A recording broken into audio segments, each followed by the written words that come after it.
Dweeb Factory. Kevin and I are both here so that way we can talk about E3. We're going to try and get the most anticlimactic stuff out of the way first, so we're going to talk about Nintendo. Kevin, can you go ahead and start us off with Super Mario Maker? Super Mario Maker it's pretty great, actually. You get to create your own Mario levels. Yeah. You can render them in the new graphics, like the new Super Mario Bros., or you can go old school with that 8-bit style. It's a lot of fun. You can make your own levels, share them with your friends. It's going to be a great time for the whole family to enjoy. I think all of us are excited so that way we can play the old school Mario graphics on a custom level and just enjoy that nostalgia. Yeah. I think that's really one of the main things. Next up is Star Fox Zero. This was really Nintendo's biggest Wii U push for this year. We were kind of expecting Legend of Zelda, but we didn't get that. Star Fox Zero is a great looking game. Yeah. It's got some old school elements. It's got some new school elements. And man, that R-Wing can change into all kinds of different stuff now. Yeah, it turns into some like chocobo running around the field, but it's like a robot chocobo.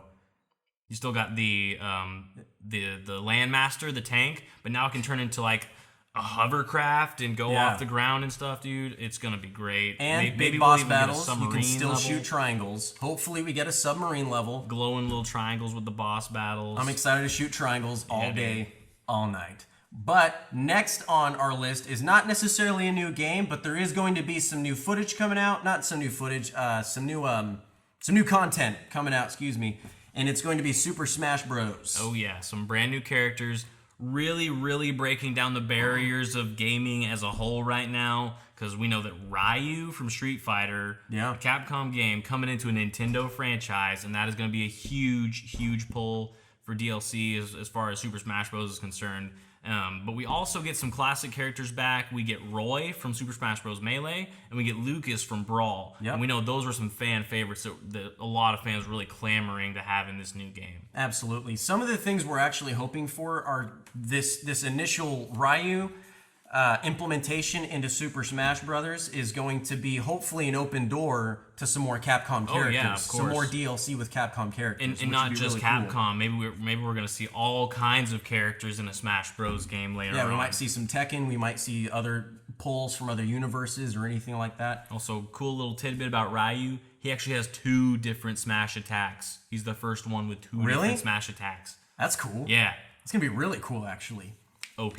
It's going to get violent. Yeah. Now that we got all of that out of the way, we're going to get into some other things that we actually wanted to see from Nintendo on the Wii U, but are actually coming to the 3DS. And that's going to be everything Zelda. Yeah, like I was saying before, we were really looking for that new Wii U Zelda. We got a great look at it last year at E3, and it's just a huge open world concept, but they didn't really expand on that at all. Yeah. So they're kind of sating our appetites here with we got Zelda Triforce Heroes, which is going to be a new, I think it's even a 3-player game where each of them represent a different element of the Triforce: courage, power, and wisdom. Sure. And that should be a great multiplayer experience. But then we also have Hyrule Warriors, the Wii U hit from last year. I say hit, but it wasn't great for sales. But I think moving it to the 3DS is really a more accessible platform for a lot of people. The 3DS is really their strongest platform for games right now. I mean, they're trying to build up the Wii U, and I think they're going to have a really strong push next year with the new Legend of Zelda and probably some new titles. But this year is really still focusing on their 3DS and getting the most out of that hardware. And speaking of, another new game that's coming out that we're pretty excited about is going to be Fire Emblem. Oh, yes. Fire Emblem Fates. Fire Emblem's a great series if you haven't ever heard of it. Most of the games only actually came out in Japan, but they've been bringing them over to the States more recently with the Game Boy Advance titles. There was one for the GameCube, and they're kind of bringing it up with this new generation of Fire Emblem games. Awakening was the first one for the 3DS. That was a great game. If you haven't had a chance to check it out, I strongly support that one. But the new one, Fire Emblem Fates, it is a new title for the 3DS, and it's actually going to be the first one where you get to choose which side you want to fight on. Right. It's going to be a great story, and the graphics are amazing for a handheld.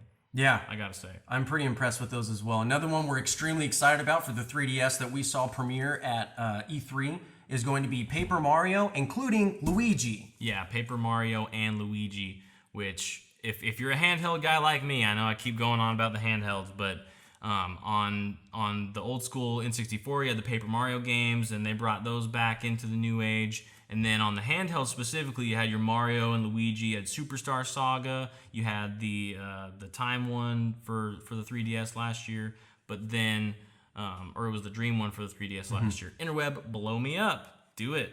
Tell me what you want to hear. But now we're throwing all the Paper Mario and the Mario and Luigi, all of like the RPG style Mario games. We're just mashing them all up, and it's gonna be another great experience. I think that's gonna be something that's really cool, just because Paper Mario was really fun. Yeah, I had a lot of fun with gimmicky Paper Mario. stuff with that. Yeah, but it was an extremely fun game, and so was Luigi, and I'm excited to see both of those come together. Now we're gonna get into more of the heavy hitters from E3, and we're gonna start off with Microsoft.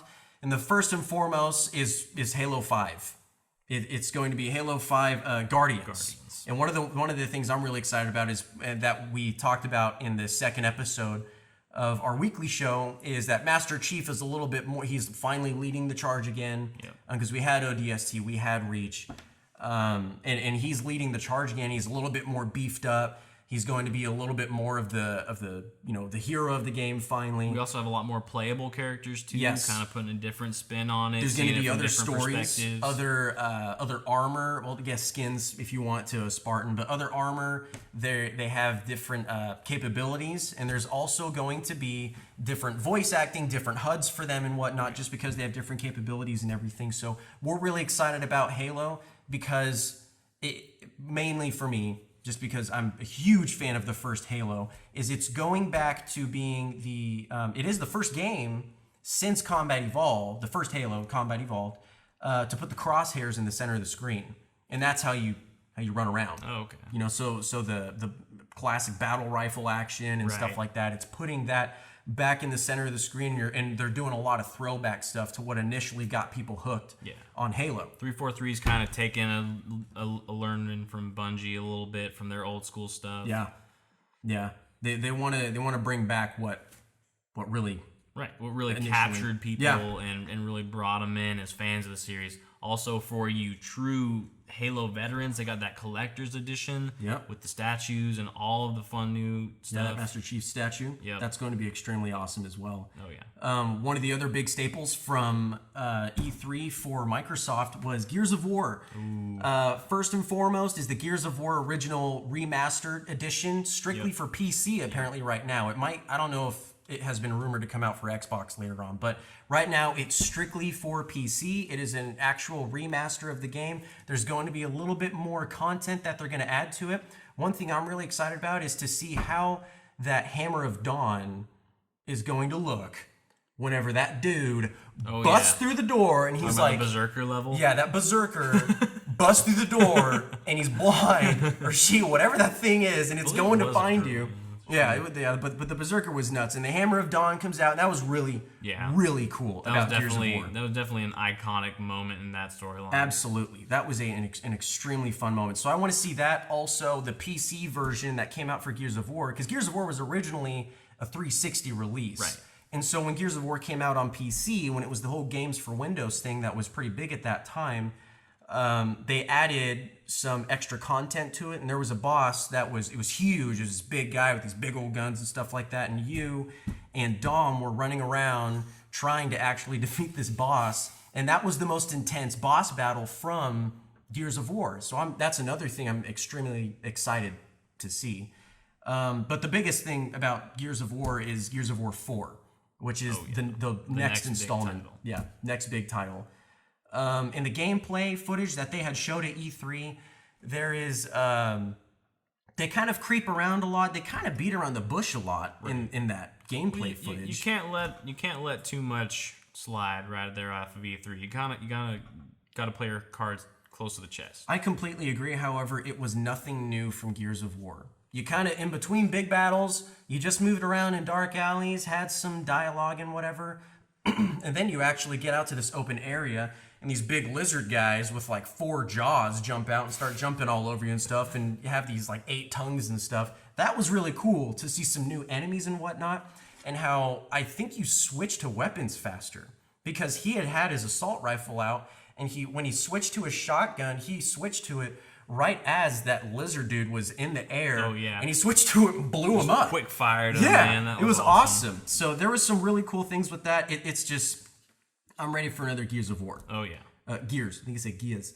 But Gears of War, just because it's a really exciting game. It's one of a kind. I think the second one apparently was like banned in UK because it was so violent or something like that. I never heard about that. Yeah, I think that's what happened. Correct me if I'm wrong. Hopefully I'm right. But that's one of the other things we're extremely excited about.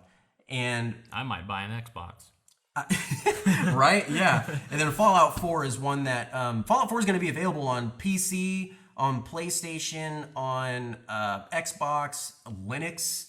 I think is one of the releases for. Oh, that was Doom. That was Doom. But anyway, yeah, we'll go over that yeah. also. But it's going to be released on all the platforms. But it was initially shown on the Xbox One. Right. Yeah. Microsoft had the whole Fallout 4 gameplay trailer with their whole press conference. And we actually saw a pretty good glimpse of what we're going to be able to dive into with the amount of customization options that we have.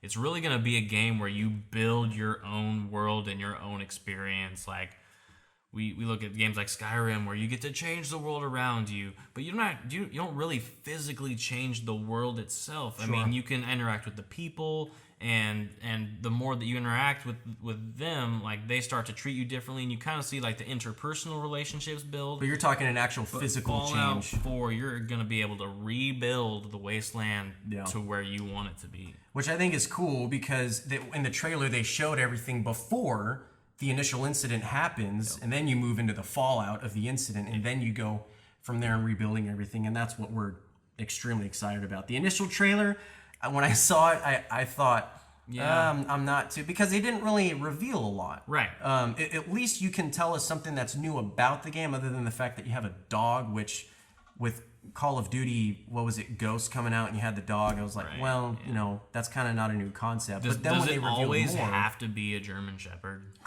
they're the most hardcore.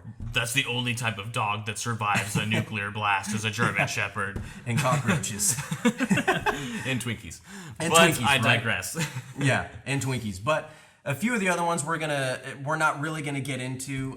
We're just gonna have some honorable mentions. Are Tomb Raider, Rise of the Tomb Raider, where you can come see young Lara Croft rise and flourish into womanhood. Forza Motorsport 6, come play the exact game you have played for the last 5 games, just with better graphics and maybe a cool, skin or some updated car models and stuff like that. Another one is going to be Doom 4. Come to Dallas, play Dallas Software, produced by Bethesda. Published by Bethesda, Developed by ID, Yep. and Dallas have some company. Dallas pride, because we're extremely excited about Doom. Plus, it's one of the original games I got into, so the original 8 levels, which were amazing, of all sorts of, not even 8-bit, it was like 4-bit. It was like 4-bit of everything. You have little like squares as arms and stuff. But we're really excited. They released some new images and whatnot. There was that skeleton guy with Gatling guns, and there was some other business and whatnot. Come kill demons and zombies and have fun with us. And then we're going to get into the real heavy hitter from E3, which was Sony. Yeah, at their press feel conference, like they had a big they came out release show. swinging. Yeah. Do you want to get us started, Kevin, on Destiny? It's not technically just a Sony title, but we are going to get a lot of exclusives like we did before. Sure. You Xbox guys can finally get a Hawk Moon before me, because I'm still waiting on a Hawk Moon. You can get a Monte Carlo or a Fourth Horseman. I got plenty of those I'll share. But the real big reveal for Destiny at E3 was the next huge expansion. September 15th, the start of year 2, is the Taken King. And Oryx, the Taken King, the father of Crota, he is mad. He is real mad that you take out his son. Spoiler alert. Yeah, sorry. You take out his son Crota, and he is just on a warpath. The big raid is the Dreadnought, which is just this hive fortress that floats through space, and it's just coming and coming and coming. You go and dive in there and start killing everyone? Oh yeah, it's just a huge labyrinth, and of course there's going to be some huge bosses, some great raid moments in there. Get your 6-man fire team together and go nuts. But that's not, and even the raid isn't probably the biggest reveal from this. It's the new subclasses. Yeah. We all know from playing Destiny that all 3 of our classes, our Titan, Hunter, and Warlock, only had the 2 subclasses. And there was that extra slot there. Well, Bungie knew what they were doing with that. They had that extra slot there. They were just waiting for all of the forums to generate some hype for it, and then they just threw it at us at once. Yeah. The new Titan subclass, the Sunbreaker, summons a flaming hammer. So he's just Fire Thor, just hitting stuff, slinging it around. He can throw it and it makes a big explosion, I'm guessing. And we haven't even seen all the perks that they're going to include with this. We haven't seen all the melee abilities, the grenade abilities. They're going to blow our minds with this, I'm sure. There's new exotics. Definitely new exotics. New guns. Yep. There's going to be some new, I forget what it was. I was going to say something along the lines of items. Sorry. There's 2 new strikes. There's some more Crucible types. There's a Capture the Flag mode, which is amazing looking because it's not your typical Capture the Flag. It's a center point, and whoever gets to it first gets to attack the team's base. Oh, really? And there's actually 2 different ways you can score in that. You can run up and do a frontal slam dunk on it, or really? if you do backwards, you can do a backflip and slam dunk for more capture points. It's amazing. LeBron it up. Yeah, dude, get some extra style points in there. But going back to the new subclasses, I don't want to leave either of those out. We have all 3 classes get a new one. So the Titan we already covered. The Warlock gets the Stormcaller, and you're just a Sith. You just empower yourself with arc lightning and you float around and just zap stuff. people. It chain lightnings and they're just disintegrating in your wake, dude. You're just a destructive force of lightning. And like I said, maybe even some more perks, like you'll have a lightning storm that kind of follows you around as you do it or something like that. We don't know. Yeah. That's what we're speculating about. And real quick on Destiny, just so the viewers can know, I'm not a hardcore Destiny player. I am. He is. I am. But one thing, educate, I guess, me and also the viewers is, with House of Wolves recently coming out, do you think it's a problem with those 2 coming out that close together? No, I honestly don't. Okay. I honestly don't. With House of Wolves, they gave us a lot of new content, but they didn't raise the bar very high. With, Vanilla Destiny, the level cap was 30. With the Dark Below, they raised it to 32. With House of Wolves, they raised it to 34. If you played the game right, you could have all 3 of your 32 characters at 34 by the end of the first week. Oh, okay. A lot of my friends that I play with are a little bit more hardcore than me. You guys are awesome. Keep subscribing. But like they all got to 34 in the first week. All 3 characters, man. I wasted some etheric light on some guns that I wanted to level up, and then week 2 I had all 3 of my guys at 34. Sure. It really wasn't that hard to hit that next level cap, but there are some rumors circling around that the Taken King is going to rise the level cap itself, the main level cap from 20 to 30, and then the max light level cap to 50. Wow. That is the rumor that's circling right now. Yeah. That's awesome. Yeah, and I don't want to leave this topic without touching on that 3rd subclass, the Hunter, which is actually quickly becoming my favorite character to play as. The Golden Gun's amazing, especially with that Nighthawk helmet. And then the Blade Dancer is amazing in the Prison of Elders. But the 3rd subclass for the Hunter is the Night Stalker. Okay. It comes out with the gravity bow, the shadow shot is what they call it. That's awesome. And I honestly thought I was a little underwhelmed right when I saw it at first because it's like we got a golden gun. It's just gonna be another shoot buff. Yeah. But no, the shadow shot actually hits an enemy and pulls other enemies toward it and binds them there so that they're actually stuck in one spot and you can just and then combined with the Warlock going around just zapping people. That's cool. That's really cool. And I like how you touched on combining powers there. The last thing I want to touch on with Destiny, because I can talk about this for hours, guys. Good. The next new Crucible type, which is PvP, it's called Mayhem. And that is where your supers regenerate incredibly fast. So you're just going through, like every time you respawn, you have another super. Dude's going to come in and do a Fist of Havoc. You're going to be able to shoot lightning throughout almost the entire match. Golden guns going off left and right. Nova bombs. It's going to be insane, guys. That is it's just like speedball, paintball. That is going to be the hit hard, hit fast, and don't stop. Never take your foot off the gas. I'm so excited for the Taken King. Guys, tell us what you like and tell us what you want to see on that. But yeah, what character are you playing? What class are you playing? What subclass you're most excited about? And what are you disappointed in? What are you underwhelmed and overwhelmed by? So, speaking of overwhelming, though, we're going to move on to The Last Guardian. It's going to be, I guess, the 3rd installment, final installment. I don't know if they're wrapping this up yet or not. It started out with Shadow of the Colossus on the PlayStation 2. actually, Eco was the first one. Oh, so it was Eco, sorry, and then Shadow of the Colossus. And then Shadow of the Colossus. They're not really a continuous storyline, but it's just like definitely part of the set. It's just another set of the game, and it's really a masterpiece game where you can really absorb into the world. And what we saw from the footage that was revealed at E3 is you got this big ol' like jackal guy. It's a jackal with like these feathers and whatnot. Guardian. And he's Guardian's a big pull for gamers right now. Halo 5 Guardians, Destiny Guardians. We got the last Guardian. Yeah, the last Guardian. But I will say that I love how we got to see a little teaser of the last Guardian from E3. It was a huge reveal for Sony. A lot of fans have been waiting on this, and I like how we even saw a little bit of the Shadow of the Colossus. He's climbing up the beast at the same time. Yeah, there's a lot of teamwork with the beast too, which I thought was great.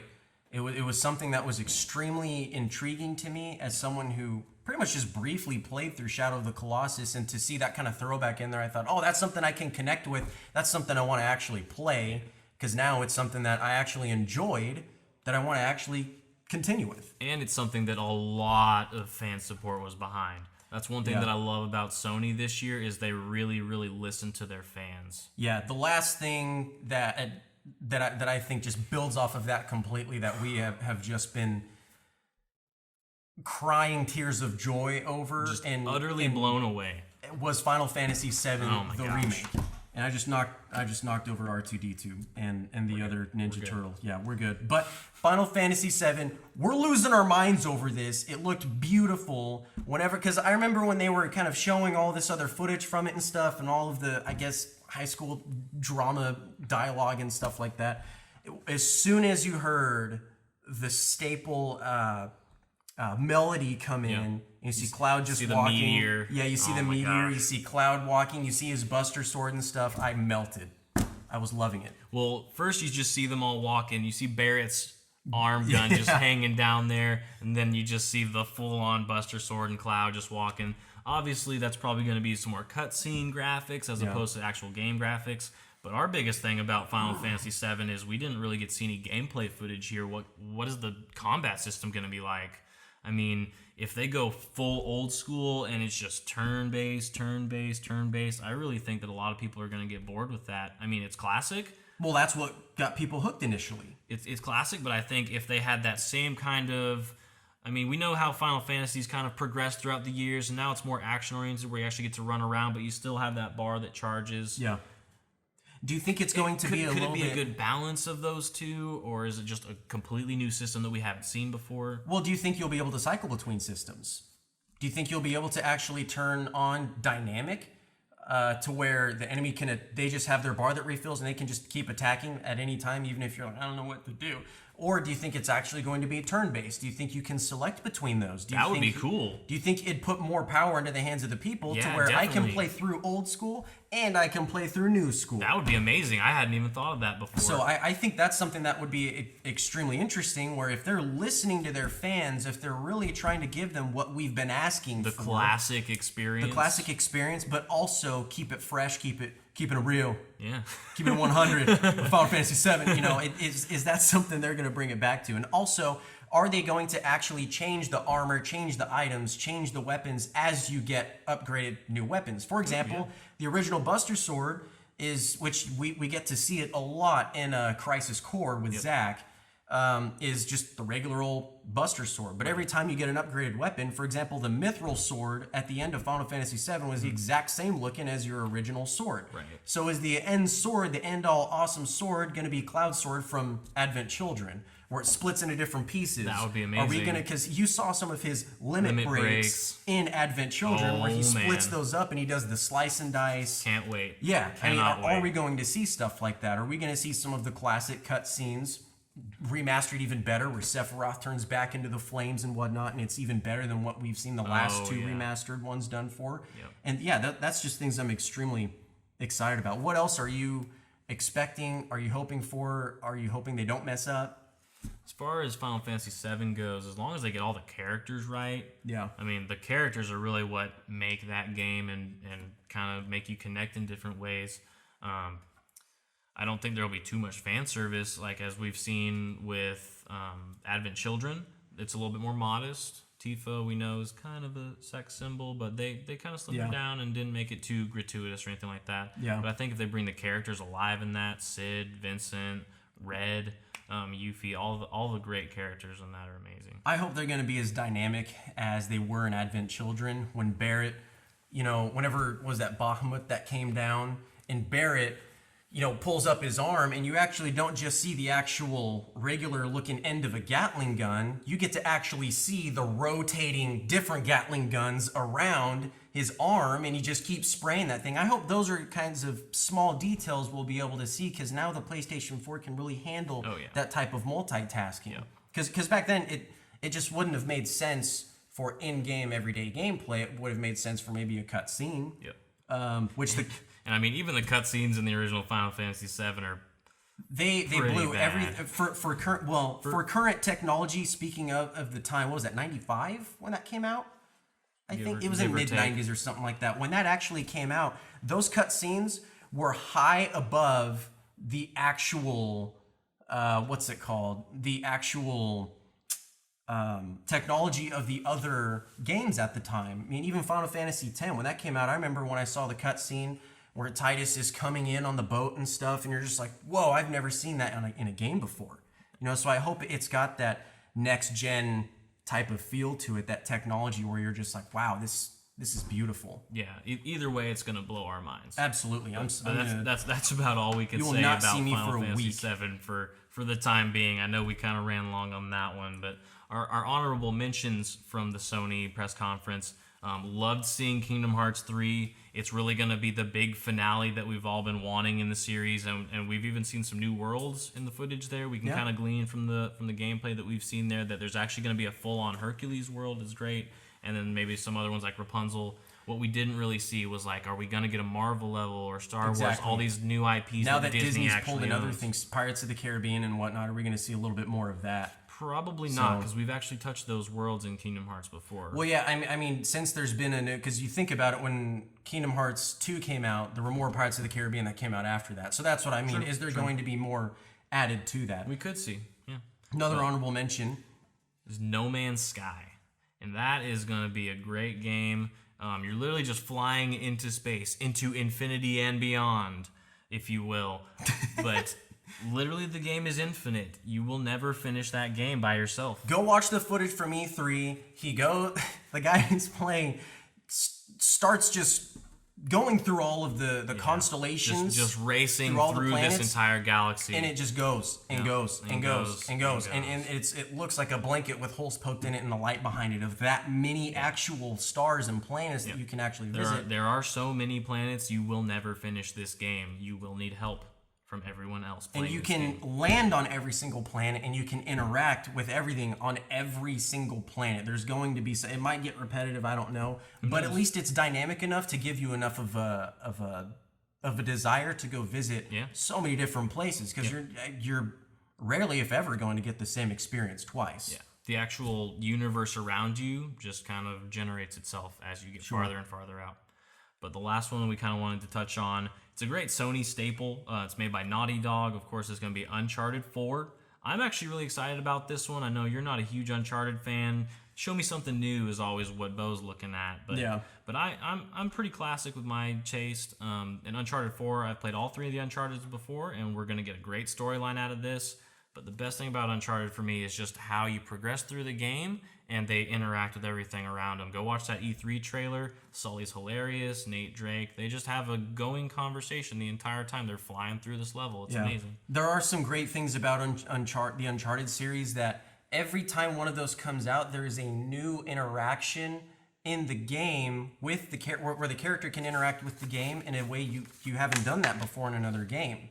When Uncharted, was it 2 came out, or it might have been Drake's Fortune, but when Uncharted 2 came out, when you were going across one of the beams, and this is about the same time in Killzone 2, when that came out, when you had to balance with your controller on the PlayStation 3. That was the first Uncharted. That was the first Uncharted, Whenever that came, that was a bundle or something like that, where you could balance with your controller, and things like that are always innovative that Naughty Dog does, that I'm actually really excited about to see where that influences other things and how Uncharted changes the game. Yeah, definitely. But that's going to wrap up our report for E3. What are some things? Because obviously the list of games, even on IGN, is just ridiculously long. So if there were things you wanted to see that we did not cover, please let us know in the comment section. Please let us know things that you might have thought we should have talked a little bit more about on Final there was Fantasy so VII much or that we something. couldn't touch on everything. Yeah. Let us know what you guys really want us to dissect and go into further, or if you even want to contribute to the show, give us some ideas and give us some sound bites that we can maybe even play. Sure. As for that, thanks for watching as always. Go ahead and like and subscribe and follow us on Twitter at Dweeb Factory. And you guys have a great rest of the day.